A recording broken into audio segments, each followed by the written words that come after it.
Thanks so much, Mr. President. Thank you for invitation. And really, I hope that this first document, will be first step to real security guarantees for Ukraine, our people, our children. I really count on it. And of course, I want to discuss with you what United States will be ready to do. And I really count on your strong position to stop Putin. And you coming out the gate with a pretty aggressive. I think that is very important position. To say not conciliatory. That's good. At the very beginning. So it's going to be a lot of money will be made from the sale and from the use of raw earth. And as you know, our country doesn't have much raw earth. We have a lot of oil and gas, but we don't have a lot of the raw earth. And what we do have is protected by the environmentalists, but that could be unprotected. But still, it's not very much. They have like a fucking cartoon villain, man. Man. In the world in terms of raw earth. So I don't want to talk about security yet because I want to get the deal done. You know, you fall into the same trap like everybody else a million times. You've fallen prey to the classic blunder. You haven't given me money yet. Where's my money? We can't protect our political allies from being invaded by fascist neighbors before we get our money. You idiot. We haven't committed, but we could conceivably, you know, we have security in a different form. We'll have workers there digging, taking the raw earth so that we can create a lot of great product in this country.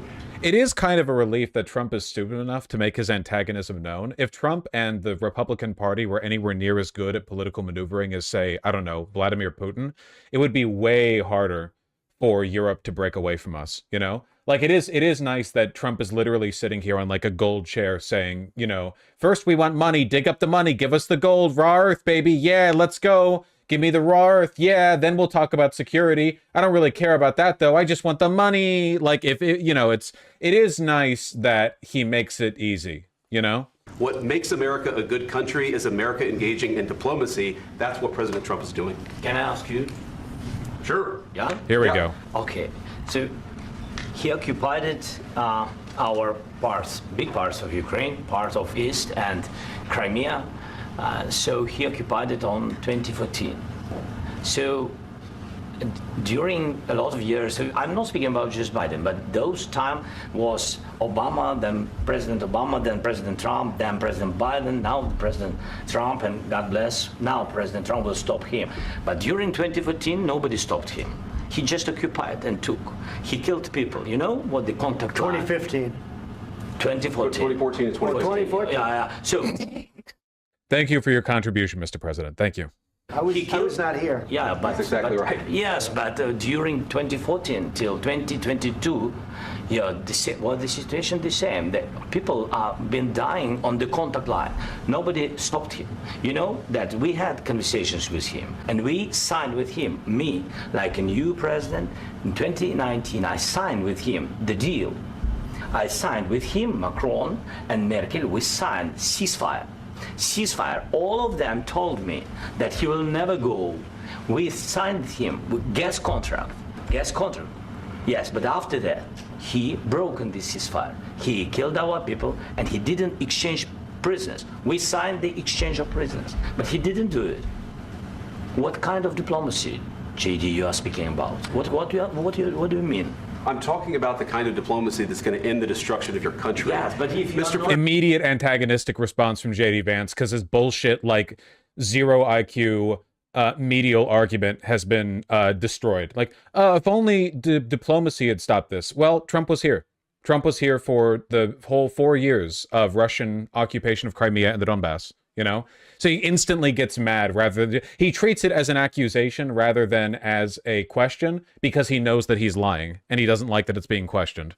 Mr. President, with respect, I think it's disrespectful for you to come into the Oval Office and try to litigate this in front of the... Yep, immediately. And like every fucking liar, like everyone who knows they're full of shit, any follow-up question, instantly you get heated. American media. Right now, you guys are going around and forcing conscripts to the front lines because you have manpower problems. You should be thanking the president for trying to bring an end to this conflict. Have you ever been to Ukraine that you say what problems we have? I have been to. Come once. I've actually watched and seen the stories, and I know what happens is you bring them on a propaganda tour, Mr. President.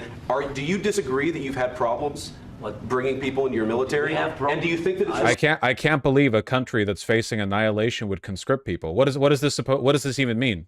We conscripted people for fucking Vietnam. That was on the other side of the world. We weren't defending anything. Respectful to come to the Oval Office of the United States How of America dare you, and sir? attack the administration that is trying to prevent the destruction of your country. Also attacked again, like every lying piece of shit. Follow-up questions are seen as antagonism. Triggered. A lot of questions. Let's start from the beginning. Sure. First of all, during the war, everybody has problems. Even you, but you have nice ocean and don't feel now, but you will feel it in the future. God bless. You don't know that. God bless. Really smart from him here. Really, really smart. This whole like we're all citizens of the world. Like you sit pretty on the other side of the Pacific or of the Atlantic, but that doesn't mean that you're immune to this. You know. You God bless. You will not have a war. Don't tell us what we're going to feel.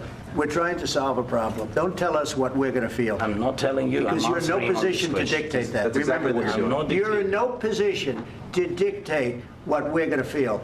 We're going to feel very you will good. Feel influence. We're going to feel very good and very strong. You will feel influence. You're right now not in a very good position. This is it's really telling here because the big lie that Republicans try to sell their constituents on, because you can't sell your constituents on necessarily like Putin's a great guy and he's the winner, he's like the good guy in this war. They try to sell people on that, but that's only going to win over some people. Most Republican voters aren't going to buy that, like, you know, at face value, right?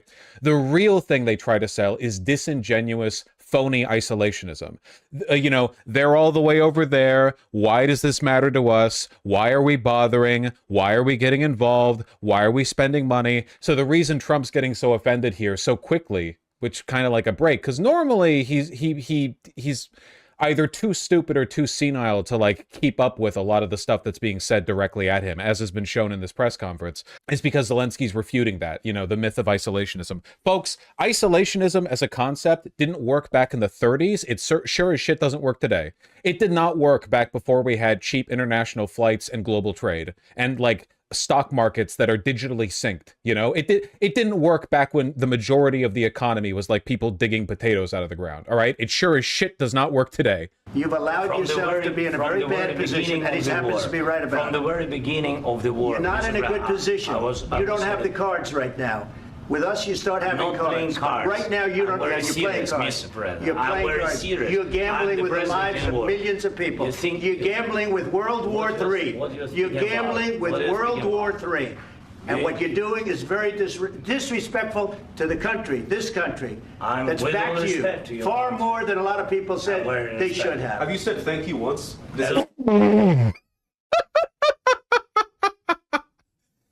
Dude, JD Vance is such a fucking liability, man. Entire meeting? No, in this entire meeting, have you said thank you? Today. You went to Thanks so much, Mr. President. Thank you. Pennsylvania and campaigned for the opposition in October. Offer some words of appreciation for the United States of America and the president who's trying to save your country. Remarkable, by the way, how calm Zelensky is keeping in the face of like a literal 2-on-1 crash out. It is totally one-sided crash out. Genuinely, like he's keeping a level tone of voice very well. He probably understood this was going to happen. You know, he's not a dumb guy. It is very funny though. It is very, very funny because you know perfectly well that Trump and Putin really wanted him to crash out, right? Like, they both wanted Zelensky to come here and to, obviously he would be like strong on the first front or whatever. But then as Trump got more aggressive about, well, we don't care about security, we just care about getting the bag, Zelensky would crash out or get like entitled or something. When all Zelensky did, the inciting incident here was, respectfully, Mr. President, the ocean that divides us will not keep you as safe as you think. And that's what got them so angry.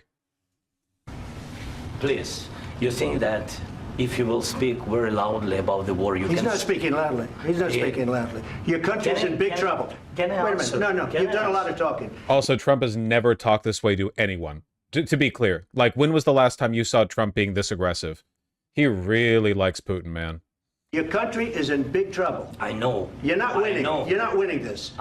You have a damn good chance of coming out okay because of us. Mr. President, we are staying in our country, staying strong from the very beginning of the war. We've been alone, and we are thankful. I said thanks you haven't in been this alone. cabinet. You haven't been alone. In this cabinet. We gave you, through this stupid president, $350 billion. You voted we gave for you your military president. equipment, You and you voted men for are your brave, president. but they had to use our military. What about If you didn't have our military me. equipment, You invited if me you to didn't speak. have our military equipment, this war would have been over in 2 weeks. In 3 days, I heard it from Putin in 3 days. This is something Maybe less. in 2 weeks. Of course, yes. It's going to be a very hard thing to do business. I heard this line from Putin, now I'm hearing it from you. Oh, man. That's good. Like this. Again, I tell you. just say thank you. I said a lot of times to American people. Accept that there are disagreements, and let's go litigate those disagreements rather than trying to fight it out in the American media when you're wrong. We know that you're What's wrong on what? All he said was that your ocean won't save you. Wrong on what? What affirmative statement did he make? Like what statement, you know? You have to be thankful. You don't have the cards. Thankful. You're buried there. Your people are dying. It really is a mafia boss thing. It really is. It's a protection racket, you know? We'll protect you. Just give us the money. Give us the bag. You have to be thankful. You have to grovel. Nothing asked of Russia. Obviously, nothing asked of Russia, you know? You're running low on soldiers. Listen, you're running low on soldiers. It would be a damn good thing. And then you tell us, I don't want a ceasefire. I don't want a ceasefire. I want to go, and I want this. Look, if you could get a ceasefire right now, I tell you, you'd take it so the bullets stop flying. Can you imagine, like, if this was applied the other way? Like, if Trump was an actual American president and not a stooge to Russia? Like, if he wasn't a traitor, basically, and he was sitting Putin down here, how fucking based it would be if he was, like, on the right side of this, you know? You said you could take them in 3 days. You had logistics problems 10 miles out from your border. You're using North Korean troops to wage war against a fledgling power that had no military 8 years ago. You have your entire Cold War fucking armory. More artillery shells than any country on Earth. And you stalled out basically like a mile from the border in the Donbass that you started from. North Korea isn't repatriating the dead now either. Really? Well, I guess they only have they only have so much money. And you meant stuff getting killed. Of course, we want to stop the war. But you're saying you don't want a ceasefire. But I said to you, I want a ceasefire. with guarantees. Because you get a ceasefire faster than an agreement. Ask our people about ceasefire, what they think. That wasn't with me. For you what that wasn't with me. That was with a guy named Biden, who was not a smart person. That was with Obama. It was your president. Excuse me. That was with Obama, who gave you sheets, and I gave you javelins. Yes. I gave you the javelins to take out all those tanks.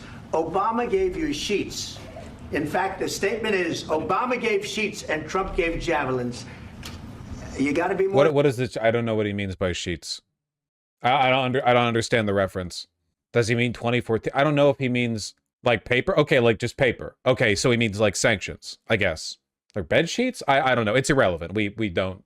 The particulars here are not relevant to us. We're thankful because let me tell you, you don't have the cards. With us, you have the cards. But without us, you don't have any cards. What are you saying? She's asking, what if Russia breaks the ceasefire? Well, what if anything? What if... You're ridiculous. I can't even with you. What do you mean?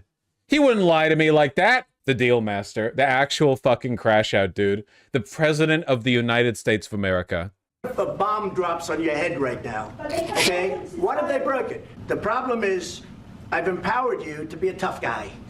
And I don't think you'd be a tough guy without the United States. And your people are very brave. I appreciate him taking credit for Biden supplying arms to Ukraine.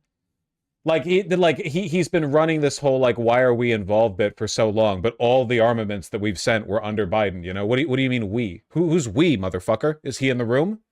Is Biden in the room? Where is he? You're either going to make a deal or we're out. And if we're out, you'll fight it out.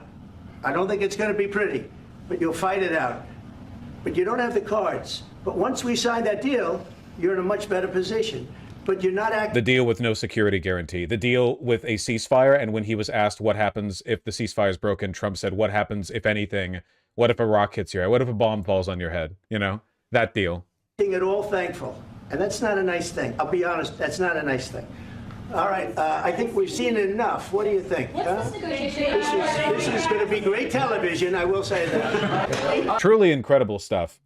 So yeah, the American century is over.